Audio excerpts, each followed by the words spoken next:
Čau visiem! Un visi droši vien pamanījuši, ka ir sācies rudens, vai rudens ziema, vai arī jūs man sapratāt. Un es domāju, ka nevienam īsti nepatīk šis laiks. Un ik viens youtuberis zina, cik ļoti grūti ir izdomāt jaunajam video tematu, ko darīs jaunajā video. Un tāpēc es zinu, ka jūs saprotat mani.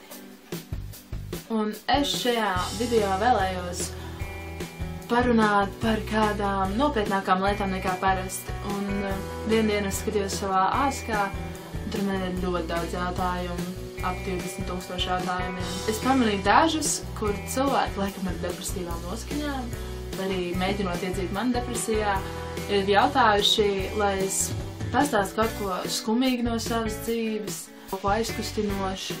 Un jā, tad es izvēlējos jums pastāstīt par kādu savu labu draugu, bērnības draugu.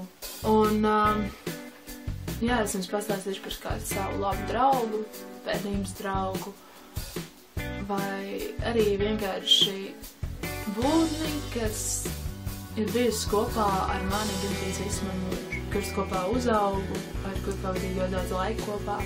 Viņu sauc Bella. Un tas ir mans suns. Un kā es viņu tikai ieguvu savā īpašumā. Tas klausās tik bezpersoniski, bet viņa tētis uzdāvinājis vienu gadu dzimšanas dienu, un manuprāt, tā ir līdz šim mana vislieliskākā dāvana, ko es esmu saņēmusi. Un viņš bija tāds mazs un pulkains un mīlīgs un melns, man tik vien nokrišķēja pirksts un tas sāpēja. Viņš bija tik foršs, ka man gribējās mocīt un tā, un viņam patika mocīt mani. Man ir bildes, kur viņš man plēš kleitu, es kaut ko tādu daru. Tas bija tik forši. Es visu savu bērnību pavadīju kopā ar viņu. Un atnācu no bērndārza mājās, gāju viņu sabažināt, tur brītīgi forši pavadīju laiku, paspēlējos ar bumbiņu. Tad viņš pieauga, un mums Bella bija jāizliek ārā, sētā. Mēs viņai uztaisījām būdu, pielikām pie ķēdes. Viņa bija neapmierināta sākumā, jo viņai tas nepatika. Bet pirms tam viņa dzīvoja pie mums mājās iekšā. Un es ar viņu gāju laukā, pa ziemu mēs piesājām ragaviņas, pie viņas saitītas, viņa mūs vilka ragaviņā, cik mēs esam nežēlīgi. Bet tas bija fun. Zinu, ka visas labās lietas reiz beidzās. Un tad arī bija tā, ka es pieaugu. Man sākās skola, gāju uz skolām un radās cits intereses. Es vairāk gāju uz dziedāšanām, vairāk pavadīju laiku ar draudzenēm. Tā vietā, lai man suns vizinātu ar kamaniņām, es gāju ar draudzenēm slidināties pa slidkalniņiem, tur ar maisiņiem no kalniem lejā pa sniegu. Es darīju daudz ko citu, bet ne to, ko kādreiz es viņu tā kā pametu novārtā. Un tāda ļoti spilgta atmiņa, kas man par viņu ir. Man bija kaut kādi, es nezinu, 10, 11 gadi, manai māsai bija respektīvi 5, 6 gadi. Mēs spēlējām, bija vasara, mēs spēlējāmies laukā. Un tad bija tā, ka viena saimniece atveda savu suni, bet vienkārši tā viņa izgāja pastaigāties ar sunu, un viņa pienāca pie mūsu tēti un sāka runāties un palaida suni. Un tas suns bija laikam ļoti mīļš pēc dabas, un viņš tikai nāca mums virsū ar māsu. Un mēs tā kā uzrāpāmies kokā, lai viņš netiek mums klāt. Un tajā brīdī Bella pieskrēja, un viņa bija augumā mazāks suns nekā tas. Un viņa pieskrēja un tikai mēģināja rūkt, riet, arī viņa sāk kauties. Un tad vecāki skrēja viņus izšķirt, un mēs ar māsu abas bļāvām.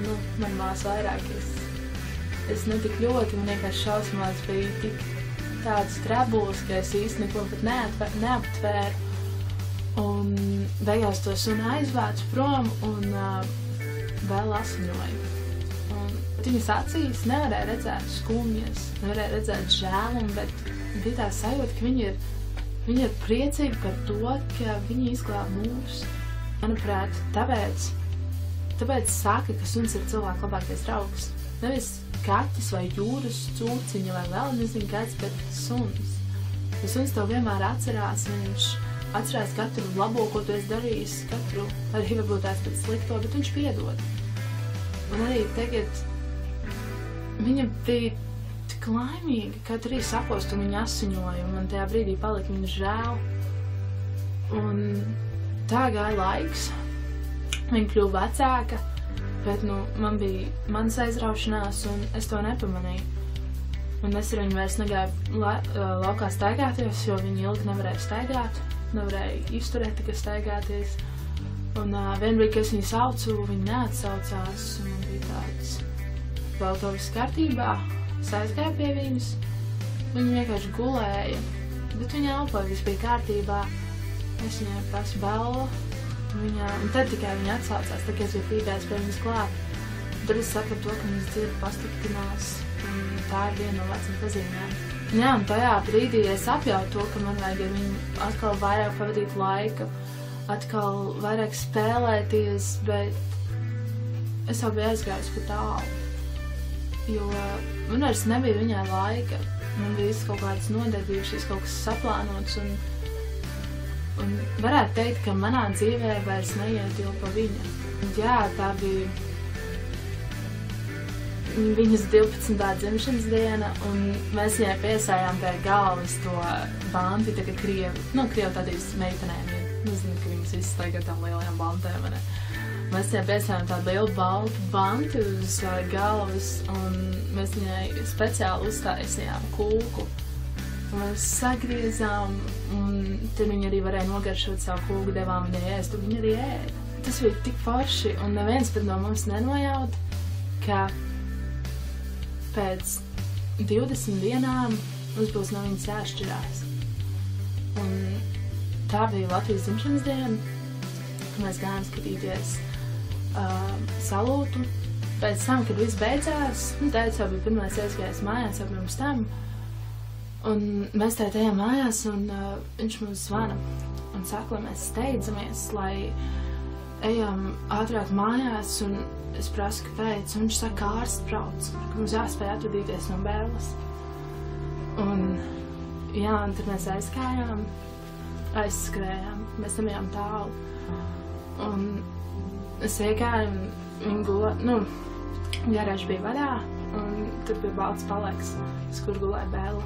Un tad es piegāju pie viņas, es tajā brīdī vēl runāju pa telefonu. Un es vienkārši piegāju, un es teicu viņas vārdu, un es vienkārši viņu glaudīju. Un telefonu ieliku sev klēpī, nepabeidzot sarunu. Un tajā brīdī es apjautu, ka viņa vairs neelpo, un kā ārsts jau bija atbraucis. Un tajā brīdī man galvā izskrēja cauri visas domas un atmiņas par viņu.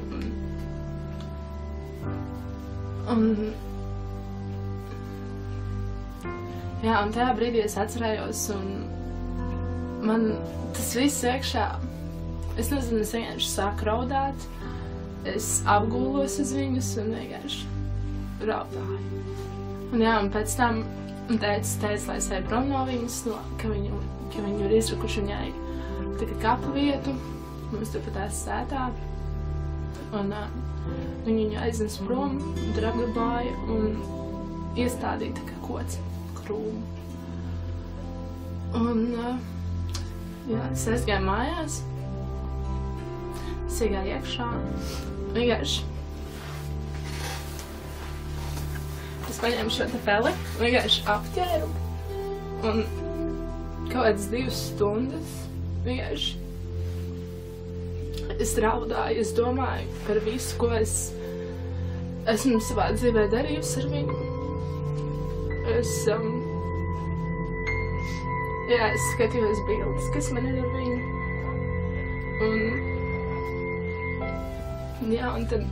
Un tad es apjautu, ka viņa tomēr bija mans suns. Un viņa man bija piedevusi visu to, ka es viņu tikai biju atstūmus.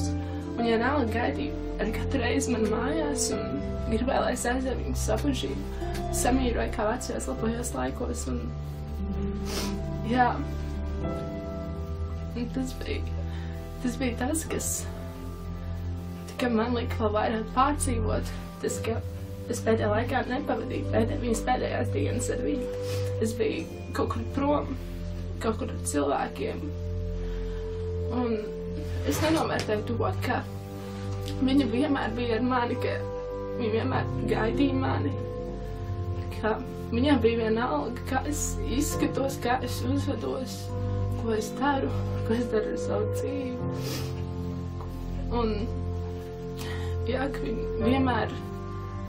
viņa uzticējās man un gaidīja, ka es viņu vedīšu laukā, kā spēlēšos ar viņu. Un es to ļoti novērtēju. Un tāpēc, ja jums ir kāds mājdzīvnieks, tad es gribētu, lai, vienkārši pateikt jums to, lai arī jūs ar viņu pavadat vairāk laika, lai jūs nepametat viņu novārtā, lai arī cik aizņemti jūs esat. Jo tad, kad viņš jums vairāk nebūs, tad jums nāksies, es nezinu, nožēlot. Un vēl Bela bija ļoti mīlēts un stiprs suns, jo viņa bija ņūflaumbendiets pēc šķirnes. Un tiesugas suņi dzīvo vidēji 8 gadus. Un Bela nodzīvoja 12. Un tas ir vienkārši apbrīnojami. Un vienmēr, kad mēs gājām peldēties, viņa bija glābējs suns. Un ar viņu nebija iespējams peldēt, jo viņa visu laiku nāca un vilka mūs ārā. Tas bija vienkārši foršs suns. Es nezinu, ļoti labs draugs. Tas bija tas, ar ko es vēlējos šonadēļ ar jums padalīties. Es ceru, ka jūs aizķērās kaut kas, kāda atziņa, kāda lieta, un tiešām novērtējiet tos, kas jums ir apkārt, jo tu nezini, kurā dienā viņi var aiziet prom no jums.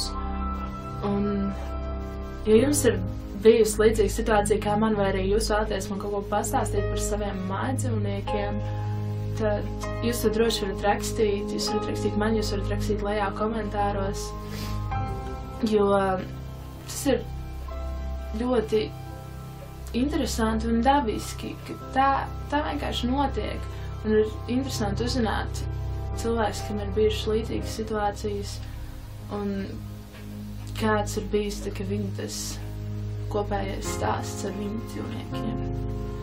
Un jā, tad jau tiekamies nākamā svētdien.